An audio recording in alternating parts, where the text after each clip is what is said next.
É bem interessante essa. Até agora me esqueci, tinha mais uma colocação, mas depois eu retorno. Então, dentro dessa, a gente fez uma pequena introdução sobre as virtudes, certamente essa não é a última palavra, né? Nós vamos ter mais eventos trabalhando com outras, então fiquem tranquilos que há muito mais, vocês podem consultar os textos do site, o próprio discurso de Gauss lá também tem ele trabalha um pouco mais, né, no discurso que Rand escreveu, então lá também tem mais conteúdo, então fiquem tranquilos que não é só isso não de valores e virtudes.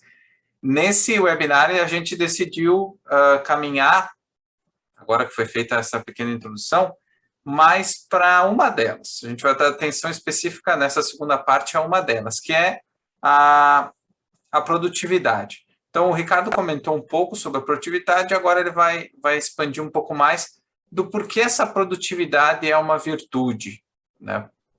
Por quê? Produtividade é uma virtude porque é uma atividade fundamental para a vida do ser humano. Então, não existe como o ser humano continuar vivo,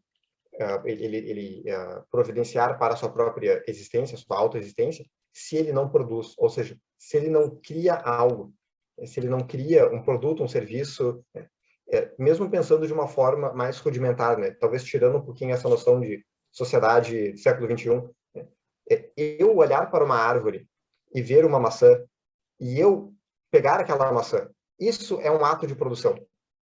Se eu não vou buscar aquela maçã, a maçã ela não vai cair na minha mão, digamos assim, até pode cair, não, mas eu tenho que pegar aquela maçã.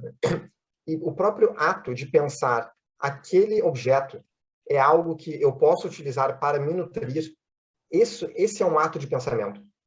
Então, uma coisa tão simples quanto pegar uma maçã de uma árvore, ou a maçã já caiu e eu vou pegar ela do chão, né? Esse é um ato de trabalho, é um ato de produção. E produção, normalmente, talvez por uma questão marxista, nós pensamos trabalho como trabalho braçal, né? Então, trabalho é o fazer força, né? E isso é muito mais uma aplicação do meu trabalho, é a concretização do meu trabalho. Mas para o ser humano que é racional, que depende da sua razão, o trabalho ele acontece na sua mente. Ele tem que pensar, ele tem que entender quais coisas, né, quais valores de fato estão no seu interesse, né? O que ele de fato precisa para manter a sua vida, para buscar os valores que ele quer buscar. Então, é impossível o indivíduo escapar o fato de que ele precisa produzir para se manter vivo.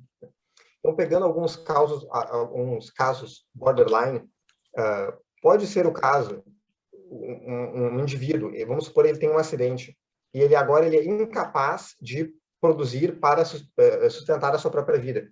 Se esse for o caso, ele depende da caridade e da boa vontade de outras pessoas que vão trabalhar para sustentar a vida daquele indivíduo que agora está debilitado. Mas esses casos, quer seja uma doença que o indivíduo tenha, quer seja por acidente, quer seja algum outro caso, esses são casos à parte. A vasta maioria dos seres humanos são capazes de pensar e são capazes de agir para sustentar a sua própria vida.